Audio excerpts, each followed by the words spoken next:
Caps Farming.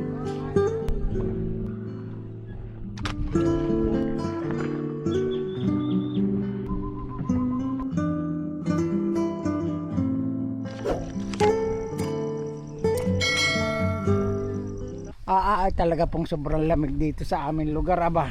Dinala po namin gawa ng ano na, Natungguba na. nalulusaw. Oh, okay. Para isa malawsaw ay Perahin na. mapipira pa. Ay gawa ng maulan ay, sobra ulan ay. Kukuha po tayo ng panggulay. Hingi po tayo kay Pando ng mustasa. Yan. Ito. Mustasa.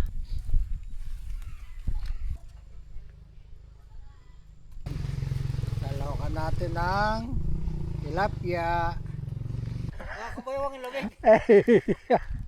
Ayan po, tama abo-abo oh.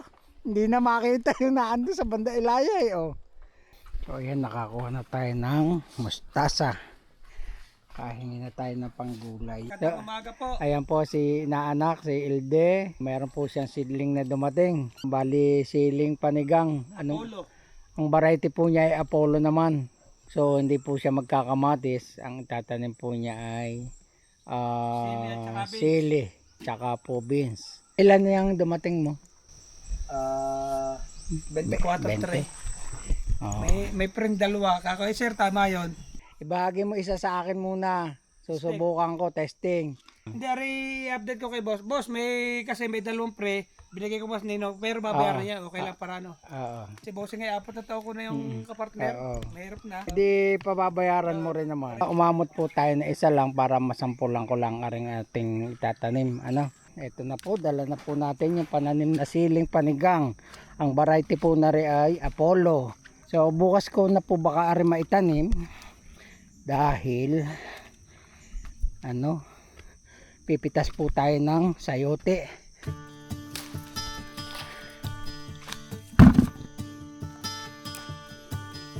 Maliliit na po iba.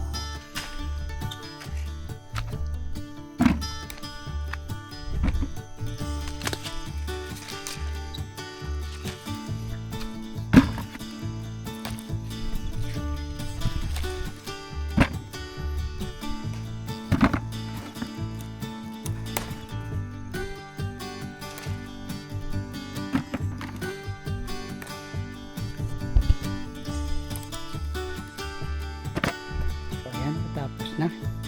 Okay na po. Pinapitas natin.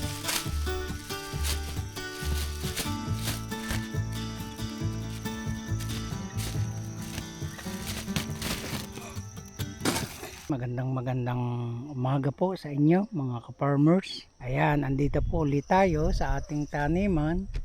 At tayo ay magtatanim ng siling panigang. Ayan po. So ito po yung ating binili kay Ilde kahapon. Kaya itatanim na po natin. Ito po natin itatanim sa taas. So meron po tayo ilang sinabog ditong siling maanghang. So ayan, parang nanunubo na. So tumubo pala. Medyo natubo pala. Kaya yan. So pagkatapos po ng ating mga ito na isusunod natin, mga gagamasan, bubunot-bunutan lang po. Punta na tayo doon sa ating tatamnan. Ito po yun. Ayan. Kukuhanin po muna natin yung bunga ng kalamansi.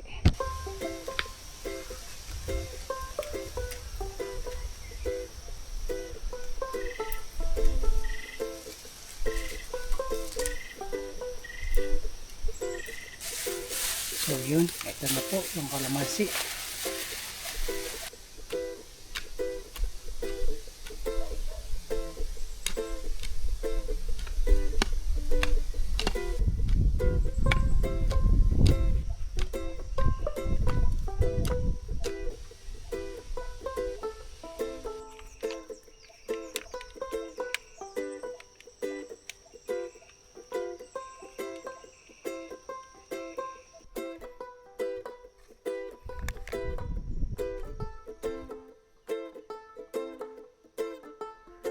So ayan po, tapos na po yung ating mga siling tanim. Ayan o. Yun. No, bali naka dalawang iras.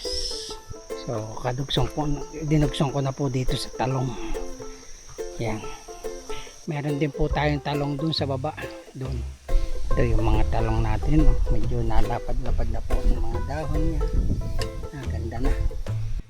So yan, gagamasan po natin itong labanos. Kailangan bunutan lang po ang malalaking damo.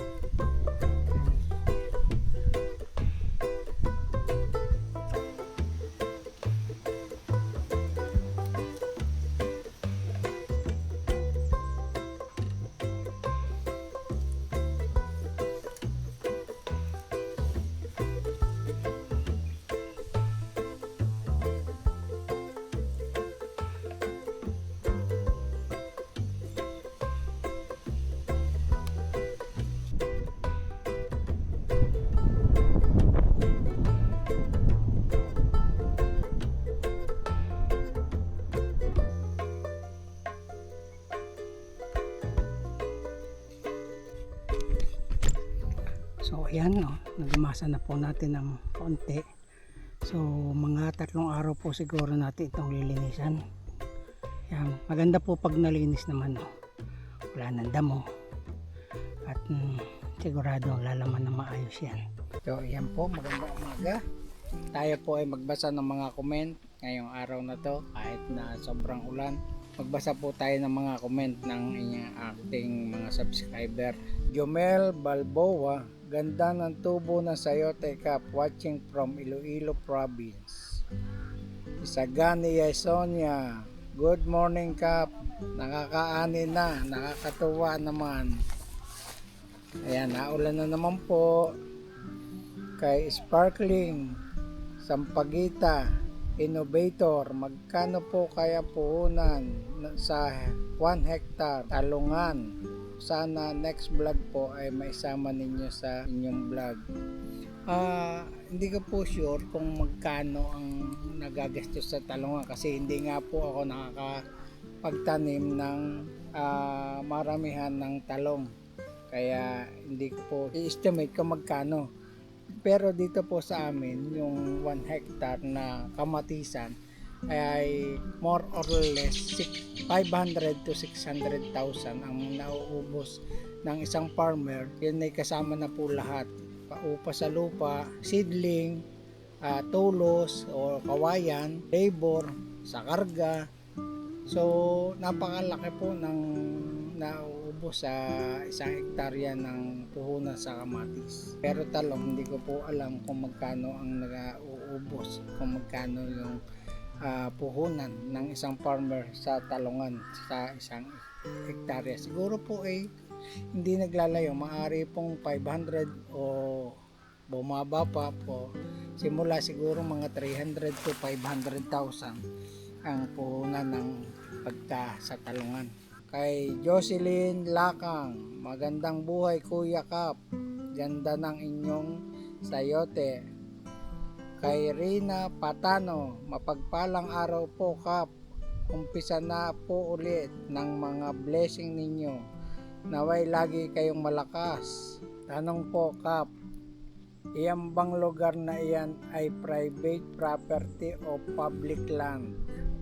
Ito po ay homestead. Sa gobyerno po itong aking tinatamnan.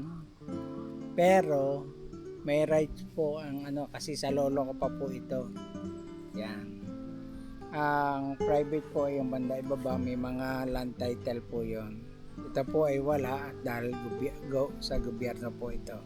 Shoutout po kay Mario Galit. Gandang araw po Tatay Kap, huwag pong magpapagod.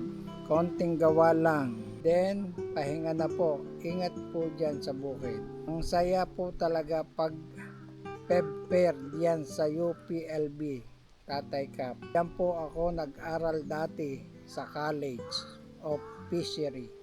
Salamat po at na-vlog nyo ang pagpunta ninyo dyan. Maraming pong salamat sa lahat po ng sumusuporta, mga nanonood sa lahat po ng dako ng mundo, dahil alam ko pong napapanood kung saang bansa. So maraming salamat po sa mga silent viewer na hindi po nagko-comment. So alam ko pong malaking tulong ang inyong panonood sa aking mga video. Yan. Okay. Maraming pong salamat and God bless po sa inyo.